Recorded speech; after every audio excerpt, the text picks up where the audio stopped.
तर खूप वर्षांनी आमच्या कोकणात जायची संधी आली. म्हणजे अधूनमधून जाणं व्हायचं, पण असं निवांत राहायला मिळणं दुर्मिळ. तर तिथल्या छोट्या छोट्या गमती आजच्या फ्युजन क्रॉनिकल्समध्ये घेऊन आली. तर आमचा कोकणी माणूस एकदम गोड, एकदम फणसासारखा, स्वभावाने कडक पण बोलण्यात एकदम गोड. पण आमच्या घरचा चहा म्हटलात ना तर एकदम अगोड.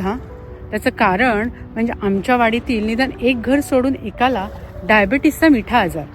त्यामुळे जिकडे तिकडे एक तर बिनसाखरेचा चहा नाहीतर गुळाचा चहा.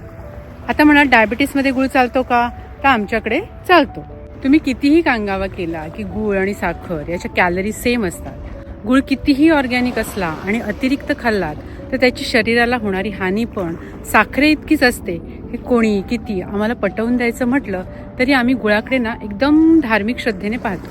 गुळाचा एक स्पर्श म्हणजे प्रत्येक पदार्थाला देवत्व प्राप्त झाल्यासारखं असतं आमच्याकडे. त्यामुळे चहा, खीर, शिरा हे तर सोडाच, चक्क आलेपाकची वडी पण आमच्याकडे गुळाने बनते. उगाच नाही काही आमच्याकडे गुळवाले चहा फेमस झालेत. आणि आम्ही अभिमानाने सांगतो की गेले कित्येक वर्ष आम्ही बिनसाखरेचा चहा पितो. पण त्या पुचाट चहाला जरा टेस्ट यावी आणि ती गळ्याखाली उतरावी म्हणून नित्यनियमाने आम्ही खारी, टोस्ट, नाचणी, बाजरीची बिस्किटं मात्र खातो. आता त्या बिस्किटात नाचणी, बाजरी किती आणि प्रोसेस शुगर किती हा कळीचा मुद्दा होईल. कारण चहा पाकिटावर ज्वारी, बाजरी असं इटुकलं पिटुकलं लिहिलं गेलं की ते आमच्या दृष्टीने देवत्वाकडे नेणार. त्यासाठी न्यूट्रिशन लेवल कशाला वाचायचं. पण एक आहे, आम्ही ब्रेडला मात्र हात लावत नाही. का काय विचारता, मैदा आहे ना त्यात, मैद्याने शुगर नाही का वाढत. पण आम्ही नित्यनियमाने वडापाव मात्र खातो. अहो तो एवढासा तर पाव जिभेला समजेपर्यंत पोटात विरघळून जातो.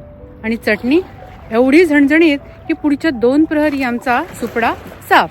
हाय काय नाही काय. फक्त वाईट काय माहितीये का, आमच्याकडे भात कितीही पिकत असला तरी डायबिटीस झाला की आम्हाला तो सोडावा लागतो. पण मग भाताच्या बदल्यात आम्ही संध्याकाळी ज्वारी, बाजरी किंवा नाचणीच्या भाकऱ्या थापतो. मग 2 काय आणि 3 काय कितीही खाल्ल्या तरी त्या न्यूट्रिशियसच ना. तुम्ही कितीही सांगितलं की भात आणि भाकरीच्या कॅलरी सेम आहेत तरी आमचं ठाम मत आहे, नाचणी आणि भाकरी म्हणजे आमच्यासाठी देवत्व. So no comments.